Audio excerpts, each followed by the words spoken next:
15-time world champion, Demetrious Johnson. You're listening to the MIGHTYcast. My fighter of the year, drumroll. It is knockout of the year. Who do you got? Favorite street beef. Right. What is your street beef of the year? Because I have one that's by far my favorite. This might be the biggest award of the night. Our favorite Dillon Danis tweet. We're going now, huh? What's going on, ladies and gentlemen? Welcome back to another episode of the MIGHTYcast. And ladies and gentlemen, we had an amazing year, 2023, and which brings us to the new year, 2024. But before we go on to 2024, we want to do our annual MIGHTYcast Awards. This is something that we have been wanting to do for a very long time, and we have a huge list of an amazing athletes. So, Michael, go ahead, tell the listeners what are the list of the awards we're giving out tonight. Yeah, so to list all of them off, we got the Fighter of the Year, of course, the Influencer Fighter of the Year, Performance of the Year, the Fight of the Year, Knockout of the Year, Submission of the Year, Breakout Fighter, Bold Predictions, some of our favorites, our favorite street beef. Hey! And then this might be the biggest award of the night, our favorite Dillon Danis tweet.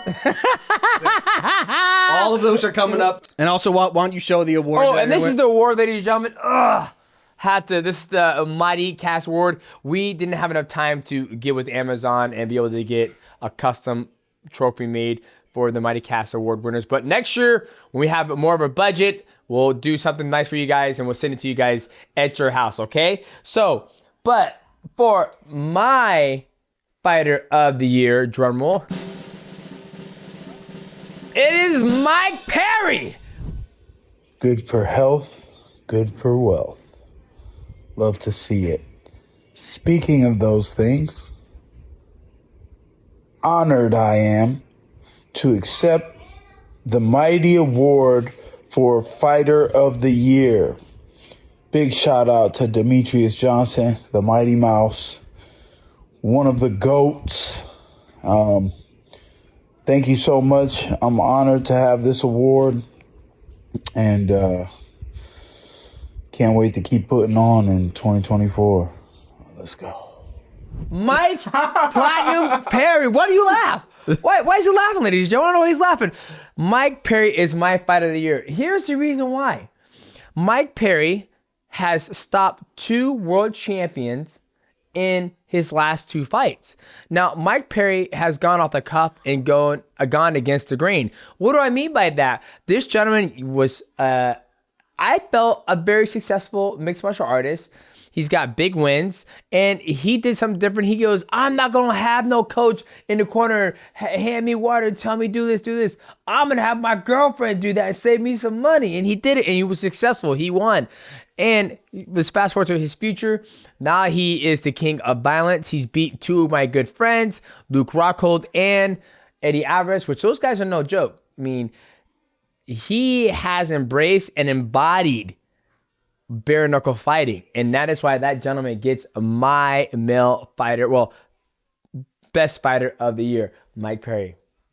You know, at first I was going to call you crazy, but I just pulled out the laptop and I just wanted to confirm what fights he did have in 2023. So his year started April 29th. That was against Luke Rockhold, the TKO in the second round. So he did have that in 2023. And then, of course, December 2nd, Eddie Alvarez. So he did only have a couple of fights, but I will say this is a very different year for Fighter of the Year. Usually there's a guy who like just clearly jumps out at you. And this year, we had the opportunities to have a little bit more of an interesting one. And also this Fighter of the Year, we're not only doing, UFC. Yeah, this is for everything who you're the most impressed with. Yeah, I think I saw him fight live against Luke Rockhold. And I remember when they made that match, I was like, wow, he's fighting Luke Rockhold. I mean, Luke Rockhold, tall, good southpaw. His best weapon are his kicks, which you couldn't do that in bare knuckle fighting. But for what he went out there and fought Luke Rockhold, they were going back and forth, and then he ended up stopping him. Like, there's a thing to finish a fighter. right? When you finish them, where they don't have an option. But when a fighter actually quits, like, hey, dude, I'm done. Like that, you don't really see that in any form of combat, right? Like mixed martial arts, UFC, one championship, PFL, Bellator, whatever it is. You never see a fighter go, nah, I'm done, I'm good, I'm Gucci. You never see that. That's the last thing a fighter wants to do. But he made Luke Rockhold and Eddie Alvarez do that. Granted, it was medical reasons, but those guys still have to self-consciously says, I'm good, dog. This sport ain't for me. So that's why Mike Perry got mine, baby. Oh shit! Present him the award. Oh, so hey, this camera right here. Hey, asshole! Don't tell what to do. Mike Perry, congratulations on winning my Demetrious Johnson Fighter of the Year. We'll put sound effects in there.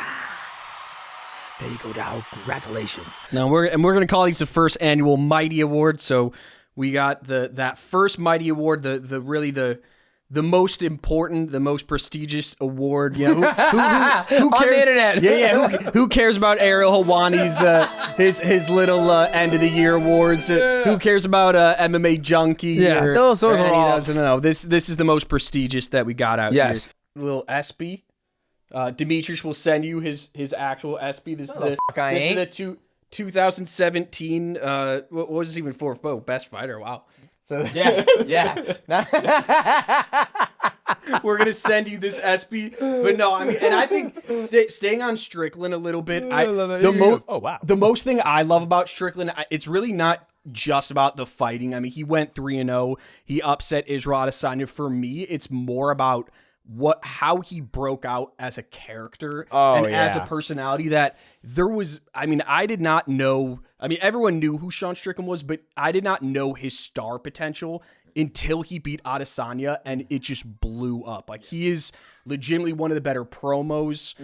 He's one of the better shit talkers. He's one of the better guys at just having a pulse on the internet and having people blow up. So I think I'm also rating it there because I know people are going to say, oh, Islam Makhachev beat Alexander Volkanovski twice in a year. He deserves it, which is very, very impressive, but I think it's more than that. More magnitude. Because, you know, when you look at the Alex versus Islam, Alex is a natural 145er, right? That's where he shined. That's where he's been most dominant.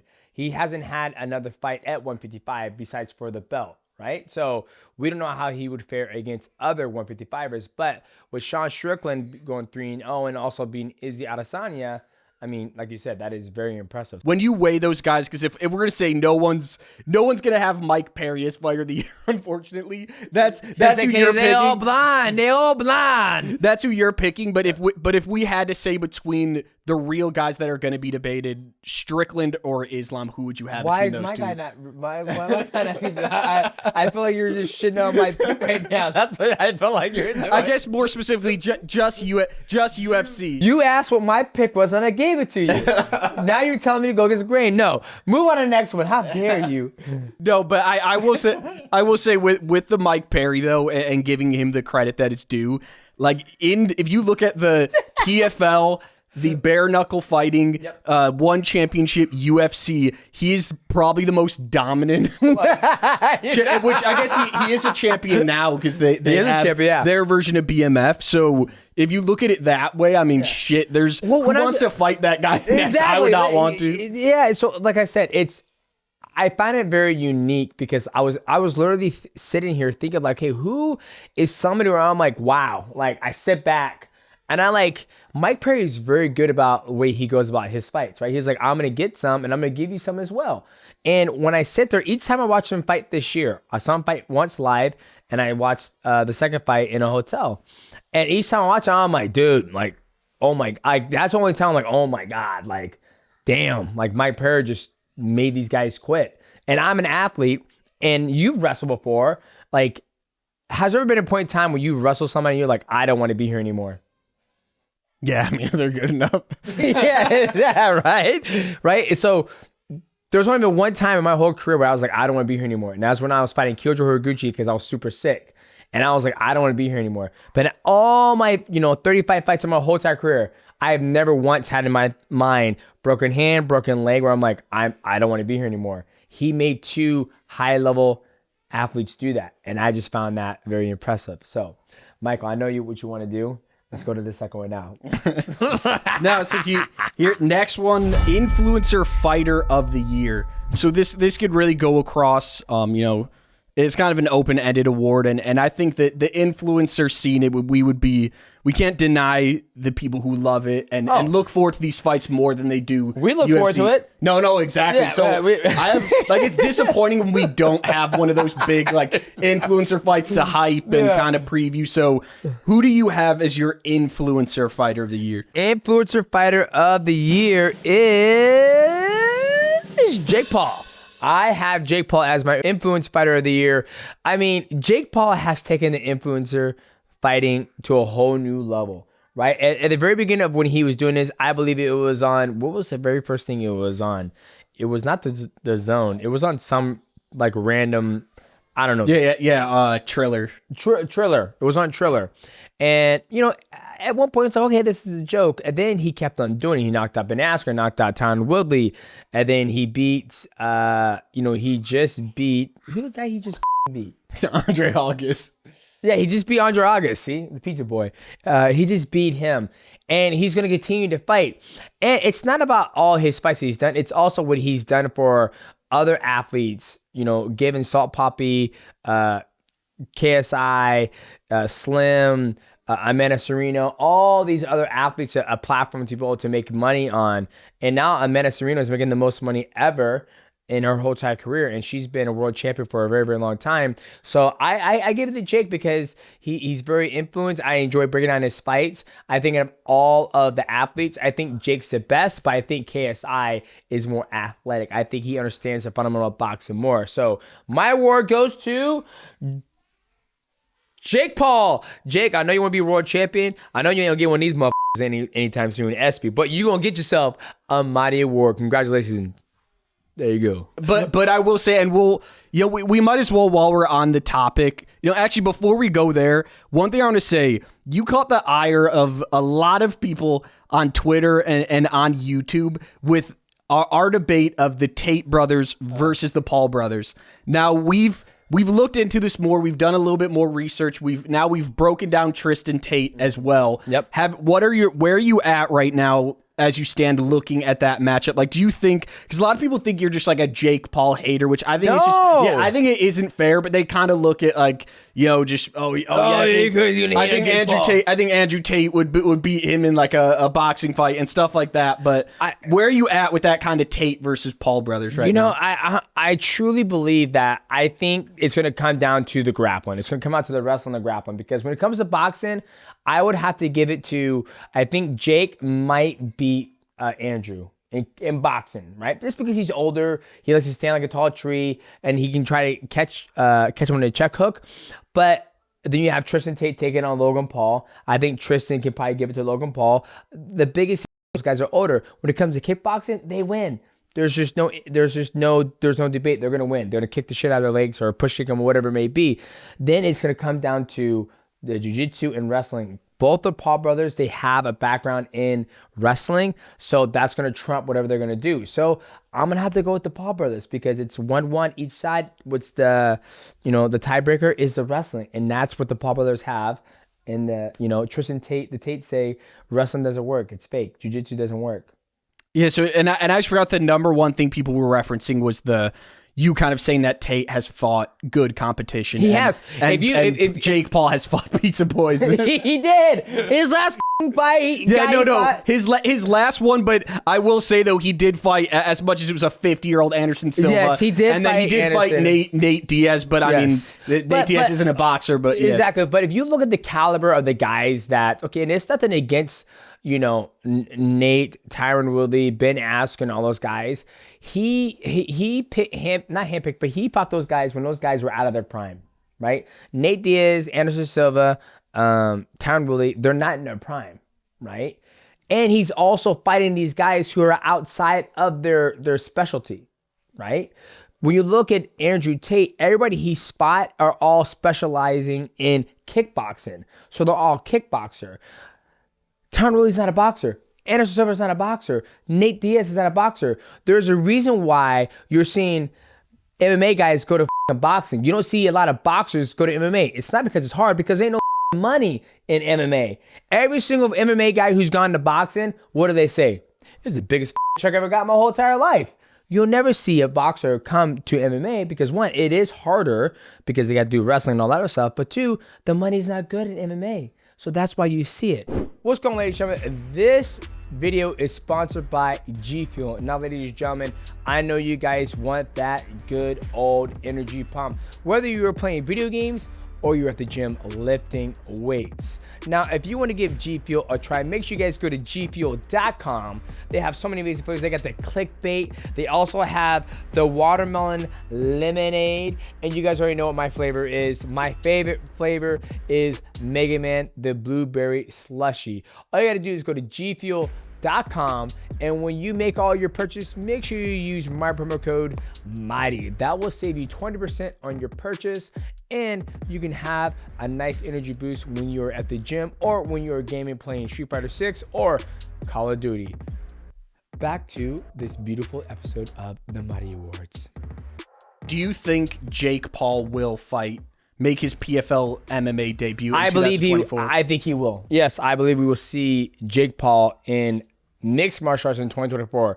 I believe that PFL has the funding to be able to give this man a $10 to $15 million paycheck.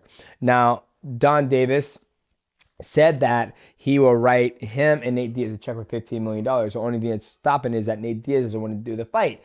I don't understand why. I think it's an easy fight for Nate Diaz to win. Take it down, pass his guard, submit him. But for some reason, Nate Diaz doesn't want to do it. So we'll see what happens. But I hope and I believe that we will see we will see Jake Paul in mixed martial arts in 2024. I'm hoping so. If it's not Nate Diaz, who do you think? Because I'm going to tell you who I think the opponent makes last sense that I just heard call him out a couple days ago. Tyron Woodley, I would love to see that. Doesn't that make a ton of sense now? Yeah, because they fought twice. Yeah, and it's like, now let's see it in MMA. I would love to see it. Yeah, and you know, the thing is that, okay, so Jake Paul is younger, so he's going to have potentially the better gas tank. And he's already beat Tyron Woodley twice. He's knocked him out once, and he went to decision. So now it would be interesting to see what can happen because they're both wrestlers, right? I mean, I don't think Jake Paul is not as good as wrestler as Tyron Woodley, but Tyron Woodley's he's also older. He's in his 40s. So I'll really see that fight more than Nate Diaz. I really see Jake Paul versus Tyron Woodley because I know there is going to be a circus, any balloons, any like, oh man, none of that like gangster talk or whatever. You're going to see two guys like, hey, we're going to fight, and it'll be good. I'll be here to watch it. So while we're on the influencer topic, I wanted to give my dude, there's no award for him necessarily, but Dillon Danis, I wanted to give him a little bit of props because we had a lot of fun covering this dude in 2023. I mean, It was some of our highlights of just his tweets, just the buildup of who's gonna win Dillon Danis versus Logan Paul, because it's hard to remember with how the fight turned out, obviously, but it was somewhat unpredictable of like, how's this fight gonna look? So it was a lot of fun. So given that, there's a lot to choose from. What is your Dillon Danis tweet of the year? Oh, it was easy. When he said that Logan Paul's wife, what's her name again? Nina Agdal. Yeah, Nina Agdal. When she was like, I just want a big fat sausage to destroy my body. And he posted that. I lost. I couldn't handle it. I was like, guys, this is too much.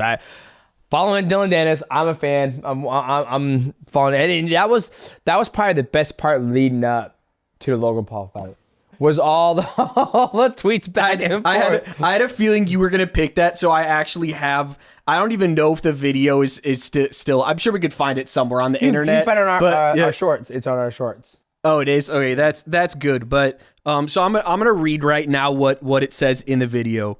So this is a video that Dillon Danis. He might have got us by illegal means at this point because he's in a lawsuit. But so Nina's in bed, and this is what she says. By the way, I'm very proud of myself because this is the longest I've gone without sex since I've started. Obviously, it's driving me crazy. I'm struggling. I need a penis inside of me ASAP. Like, all I want is a big fat sausage just destroying my body. So if any of you guys know a good dick that doesn't have STDs on it, I'll take it right there. I mean, that is like, it's almost like an SNL skit of like, how does this exist? Like, was so perfect timing. Like every day it got better and better. So Dillon Danis, your fight was terrible, but Yeah. round of applause for just that. We had a lot of fun, so we wanted to give you some recognition. And you can't talk about the best of 2023 without talking about the worst of 2023 too. So Yeah. Oh man, that shit was hilarious. any other parting thoughts on?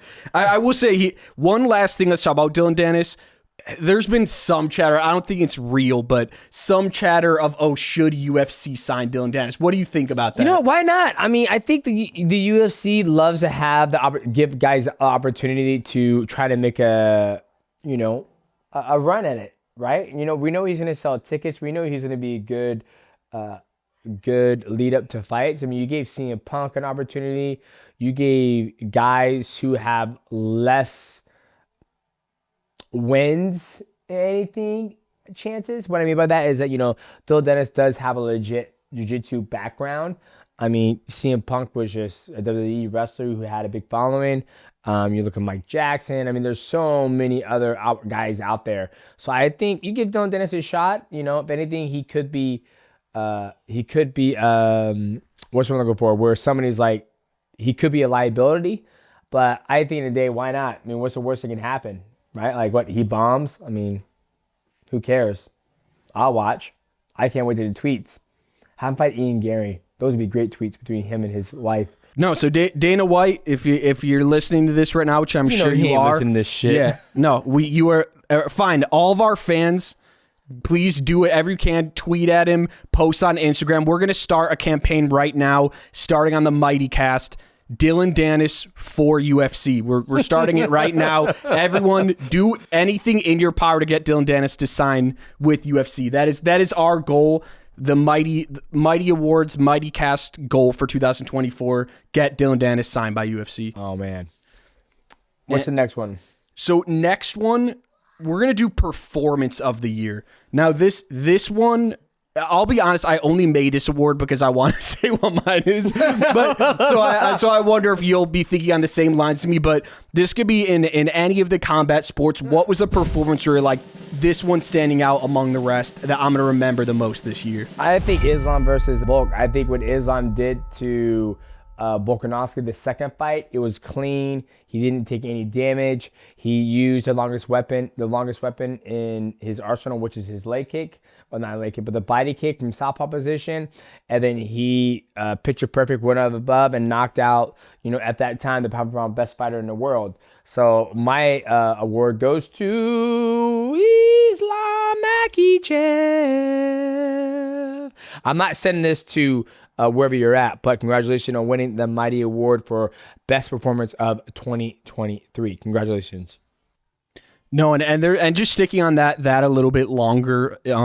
I think we're gonna learn even more about that performance when we see Volkanovski versus Topuria. Oh yeah, in February, because if let's just say Volkanovski cruises, we'll just be like, shit, that shows how good Islam is. Yeah. So I'm curious to see if Volkanovski uses this as him just starting to show this point of his career where, I'm getting up there, and maybe we start seeing him take L's, or if it was like, okay, he went up in weight class. He's already not necessarily a small 145, but he's already not like this massive 145 or something. I mean, he was very undersized at 155. So I think we'll learn more about it in February, seeing how Volk looks the next time out. But because the last time we saw Volk out, the last 2 times was when he fought Islam. And they both been, the first time he fought Islam was really good. It wasn't like he was doing bad, right? But then he did take that Volk fight, the Islam fight on short, 2 weeks notice, 10 days notice. And you can see it paid dividends. It didn't really pay out for him.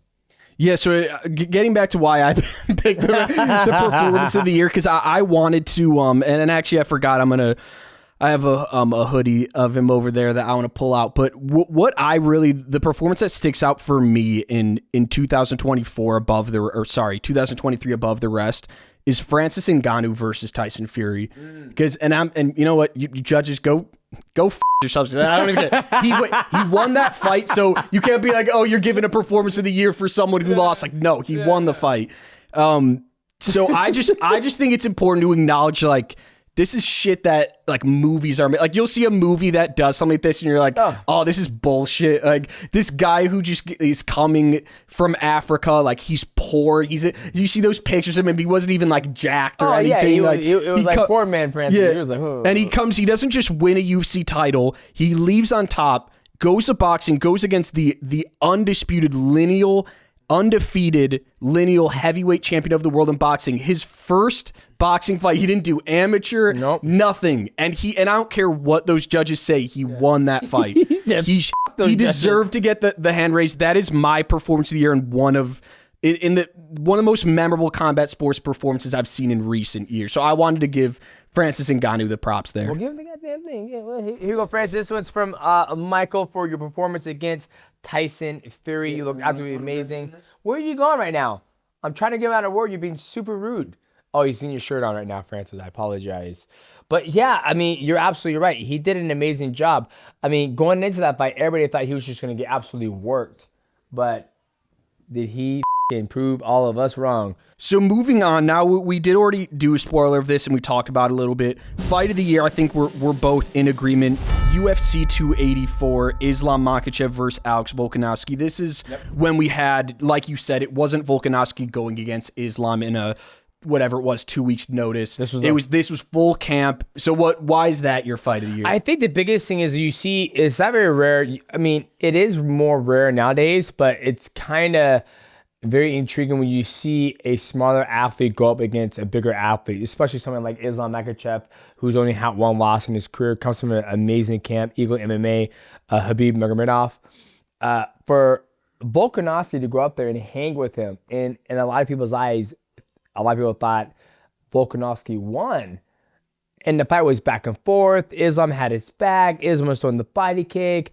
You know, Islam rocked Volk rocked Islam. The fight was literally truly back and forth and super entertaining to watch. So that's why that got my vote for fight of the year, right? That's what it was? Yep. Yeah, fight of the year. It was just back and forth. That was like one of the fights that, I mean, you think about it, we're doing the awards at the very end of the year. That was February. Yeah, so right. So that's like we're approaching the year anniversary of it. And that was like the best fight. And I was like, that fight was a banger. And even when I broke it down, I was still like into it.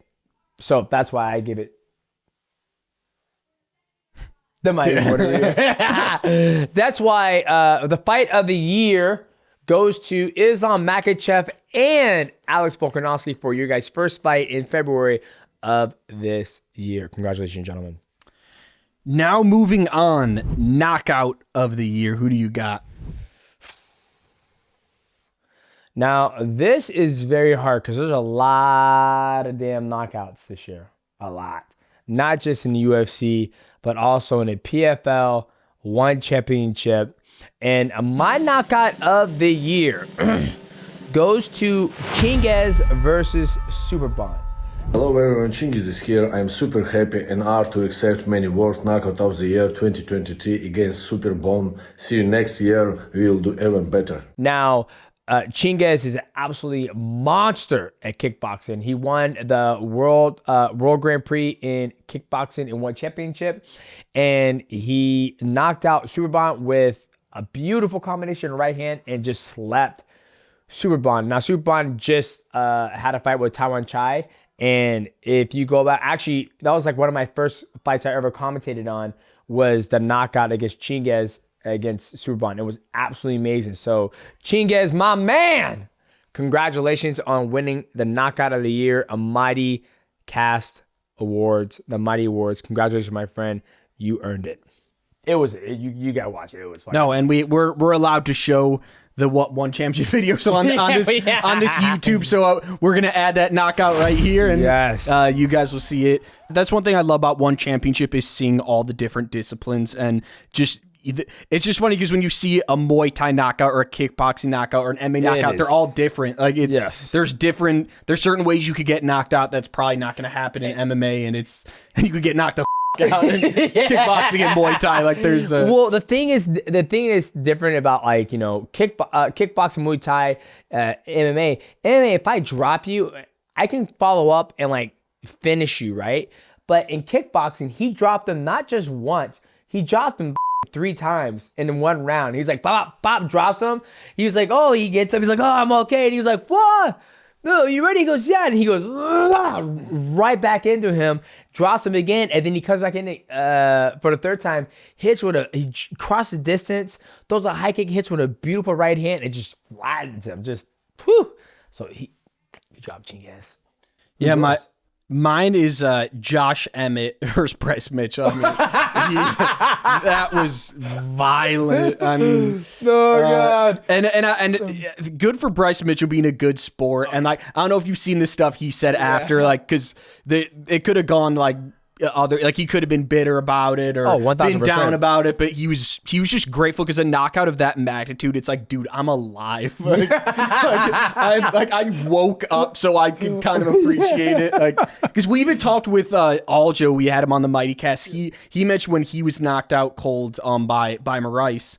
Marlon Moraes, that he said he didn't even really wake up until he was at the hospital. He says, doesn't count if you don't remember it. Yeah. Yeah, so like that's some scary stuff, and Josh Emmett is just soap. And give that dude credit too, because he had a really tough year having to go against Taporia and Yair Rodriguez, who were both losses, but it's like those are extremely tough opponents to go against. And he proved like he's still he still got it. He still got it. And I feel like he had an injury, a very big injury in between that time frame.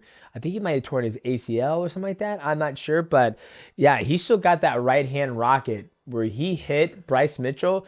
I had a Kaiko over the house, and Kaiko goes, I think he dead, boys. Boys, don't watch the TV, because when he hit him, he just like flatlined, and it was you get this. Josh Emmett gets an honorary one. No, that was big ass overhand right. Now, submission of the year. Who do you got? All right, so submission of the year. God, I think I'm going to have to go with Alexa Grasso versus Valentina Shevchenko, where she got her the first time in the rear naked choke and compressed her jaw, right? Because a lot of times when you see the rear naked choke, you always see the athlete go for the neck. Like they're like, I just want to get underneath the chin and the neck. But you see her do it. Like she counters a spinning back kick, jumps on her back like a spider monkey, locks up the choke, gets her arms locked, and just compresses the jaw. And then when they let go, when Valentina finally tapped and she let go, her whole side of her face was completely pale white, where she was getting choked, and it was going to break her jaw. So that, and it also gave her the opportunity to be the first Mexican female fighter champion in Mexico's history. So that's why she got it from me. Congratulations, Alexa Grasso, on this award. Good for you. You got to do it again to see what happens. Who is your submission of the year? Yeah, so mine's has to go to Jon Jones. Just having him come back and then go against Ciryl Gane and then just submit him the way he did was extremely impressive. And it was just one of those things where you see an athlete who's so dominant that you're just like, it had to be how it felt when you saw Michael Jordan against the Portland Trailblazers in the NBA Finals, when he hit 6 threes in the first half and then he does the shrug, like you know that famous MJ moment. Like that's what it felt like with Jon Jones. Like, dude, you haven't fought for, what was it, 3 years? He comes in there and it's like, oh, that was like really easy. Yeah, it's probably the easiest paycheck he ever made in his life. Yeah, like he I think he got technically hit one time maybe, and he just takes him down and just finishes him up against the cage. Like I was. Yeah, I mean, and he hasn't fought since, and it's like he just establishes his dominance, and that was all we saw of him. Unfortunately, in 2023, we were supposed to see him one more time in November, but I will still say for me, I'm going to give that to Jon Jones. It's crazy, Jon Jones has been on top for almost 2 decades now. Like I feel like it's been 2 decades. Right? Like it feels like it's 2 decades. Maybe it's not, because I started fighting in the UFC in 2011, and I think that was his UFC debut as well. UFC 126. What was his debut? Well, at least he's been dominant. That's kind of crazy. I've been dominant for a decade. No, I haven't been dominant for a decade. Yeah, so Jon Jones, he made his UFC debut at UFC 87 in actually 2008. So 2008. So he's got 4 more years to be dominant for 2 decades. That's crazy. But he's been so dominant, and I've always been a big fan of Jon Jones and always continue to be. He's my GOAT. I just truly feel each time he has fought anybody, Rampage Jackson, Lyoto Machida, Vitor Belfort, the list just goes on. Now Cyril Gane. I truly believe he didn't have to go up to heavyweight to be able to do what he did to Cyril Gane. I believe he could have stayed shredded, mean, 225, slick, fast, still have his abs, not a gut belly, to be able to do what he did to him. But yeah, very amazing performance, especially off a 3-year layoff against somebody who is, very active as a heavyweight and light on the feet. Because I remember when you guys were working with Jon Jones and Fight Ready. Yeah, no, it was interesting for me because I got John in a little trouble for us. For spoiling the Cyril Gane because basically how it went, we're at the gym and they already screwed up the arena at T-Mobile Arena, like it flashed it, so everyone already knew. So then I just went up to him like, hey, so you're fighting Cyril Gane, what are your thoughts? Like, so we both thought like the news was already out, but then I guess they had some like Stephen A announcement or something like that on ESPN where they were yeah, where they were gonna like announce it. But no, so it was cool for me getting to see him in person. It was a big deal, like him training. No one really got to film him training, so getting to do that was really cool. And just seeing him, he was massive. I mean, we're talking, he had to be 250. I mean, I forgot what he weighed in at officially, but he 263. No. He weighed in much less than that, but I think it's because he did lose a little bit of weight as it got closer. But at his peak, he was probably like maybe 255, something like that. So with Jon Jones looking to 2024, what do you want to see in his next matchup? I think we see him. I think we see Jon Jones fight one time, and I think he rises up to the sunset. There's nothing left for this man to prove. Right, I don't think he has to fight Tom Aspinall. I don't think he has to fight these young, hungry new heavyweights. I saw Tom Aspinall said something that Jon Jones never really fought legit light heavyweight guys, and I sat there and I thought about that, and I was like, is that true? I mean, Vitor Belfort's he's a middleweight. Lyoto Machida is a middleweight. Rampage Jackson is a true light heavyweight. I started to go there and I'm like, why would he say something like that? And some of the guys that Jon Jones has beaten has been true, I feel like, middleweights, but it doesn't take away from his greatness. You know what I mean? Mm-hmm. So I think we see Jon Jones fight one time this year, and I think this man rides off in the sunset. Here's one that's very near and dear to both of our hearts. Favorite street beef. All right. What is your street beef of the year? Because I have one that's by far my favorite. Favorite street beef for me is the Penguin versus the Panther. This is before Michael came on to the YouTube team, and you had this guy. I called him the Penguin because he ran across the cage and he started hitting the guy, and the guy took a shot. He goes. He turns his, like, he gets hit, he turns his face, and then the Penguin hits him like this, Then once he hits him a couple times, he goes, oh, you don't hit hard, you don't hit hard. Just bulldog rushes him, beats the shit out of him, and it was my favorite, man. My favorite. The Panther versus Penguin. Can you guess which one is my favorite? Probably the Jewish Hammer. No. Death sentence versus... Well, I am Death City! I'm gonna hit this fight in 2 seconds! But hey, go ahead, tell me, go ahead. I just death sentence every time he just starts off like, I'm death sentence. What does he say? I'm gonna finish this in 2 seconds, that he says. And then how he closes the distance is like, just right away, it's like the most... it's the most graceful, like, just, but kind of effective. My God. I enjoy street beef. That's what kind of got me on this reaction train, because I always wanted to bring comedy into mixed martial arts, like breaking down fighting. And that's what brought me the love of breaking down fights. So Penguin and the Panther, and to street beef, this one goes to you guys. I truly appreciate you guys giving me the opportunity to break down the fights. and I love it. And I love the athletes' names. Like the last one I just did was Cigarette versus, I forget the other guy. Joe name. something. Yeah, Boogie, Joey Boogie Joey, something like that. What did you guys see that one? That one was, she. All right, and yours was. Yeah, Death Sentence versus Miles. Yeah. Yeah. And then when you fucking had that joke, you say that. Yeah, I forgot because Miles wouldn't let go of the joke. No, so please check out the best part about the street beefs. Like, they're evergreen content. You guys can just check it out to get a good laugh. But no, remember he had him, and then like, he was like, "Let him go." And then he got him, he punched him like in the head, and he grabbed him. I forgot the 51-year-old too was one of the best ones as well. Yeah. God, there's been many good. It's harder for us to. I like how it's harder for us to choose the street beef fight of the year than it is for us like in all of MMA. Like it's like, oh, this one. There's so much great content on the street beef because one, all the athletes like. Have you watched the tag team one yet? No, I haven't. Oh, dude. All right. Yeah, so that street beef of the year, we're gonna keep going strong. And you know, I want to see Death Sentence do something big in 2024. maybe we have a collab with him. I would love to see him train with you. Maybe he'll teach you a couple things. Yeah.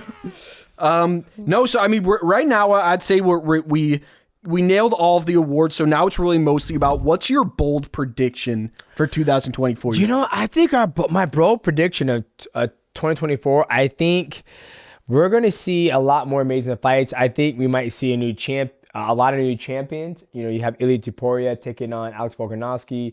You have Sean Strickland taking on DDP. We have the return of Jon Jones potentially, return of Conor McGregor. We're gonna have some good matchups in one championship. Anatoly's going to fight RDR for his third belt. I don't ever think there's been a 3-divisional champion. Don't know how I feel about it. I mean, like, I understand it's cool to collect all these belts, but is there literally nobody left in the division for you to defend your belt in? Yeah, and shout out to Rod Ting as well. We're going to see him fight in January. January Takura. You know, the thing is I think 2024 is going to be a banger year. We got a lot of great fights in the pipeline. We got a lot of content for you guys coming out. We have some stuff coming from OnlyFans, some exclusive stuff, and I'm super excited. What do you hope to see in 2024?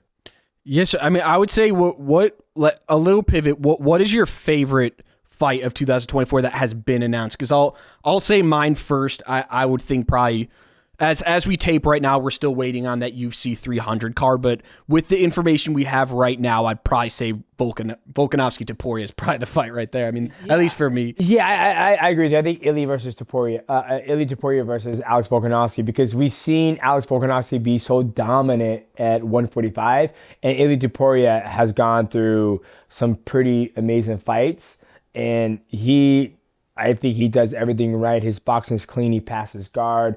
He's got a great wrestling background, it seems like. That is probably the fight that I'm most excited about in mixed martial arts. I think in Muay Thai, kickboxing, it would probably be the Rod Ting versus Takura. That one. Only thing is I want to see Rod Ting use his elbows. I think it's his strongest weapon. But it's going to be some dope fights. But no, I think that's it. And just one last shout out to Mike Perry. Mike Perry! Yeah, Mike Perry! Mike Perry, fight of the year! Mike Perry, shout out to Mike Perry, fight of the year, and shout out to all of the other athletes who won the Mighty Awards. We truly appreciate you guys, and thank you guys to all our fans and subscribers out there. We truly appreciate you guys tuning in to the show, because me and Michael, we truly love creating content around just combat sports, not just the UFC, but PFL, One Championship, street beefs, influencer boxing, whatever it may be. If you guys keep on coming here and showing us a love and leaving those amazing comments in the comment section, we'll keep on producing content. So we are your hosts, Demetrious Johnson and my good friend Michael Wonsover, and we will see you guys at... Oh, and actually before we get off here, make sure you guys leave a comment and tell us who your guys' award should go to. If you guys don't believe Mike Perry is my fight of the year or Sean Strickland, Who do you guys think is the fighter of the year or performance of the year? We would love each turn his lights on. Anyone who's listening, I'm wearing a sweater that is South Park. What does it say? I'm a lonely. What does it say on it? I can't even read it. I'm a lonely Jew on. On Christmas. On Christmas. Yeah, so it's Kyle from South Park, and it's just flashing lights right now. So sorry for the listeners that just if you can't see the visual, head to YouTube. That's why you got to watch it on YouTube. That's right. So make sure you guys come back and check us out in 2024. It's gonna be a banger year. Make sure you like, subscribe, and also hit the bell to know when we go live.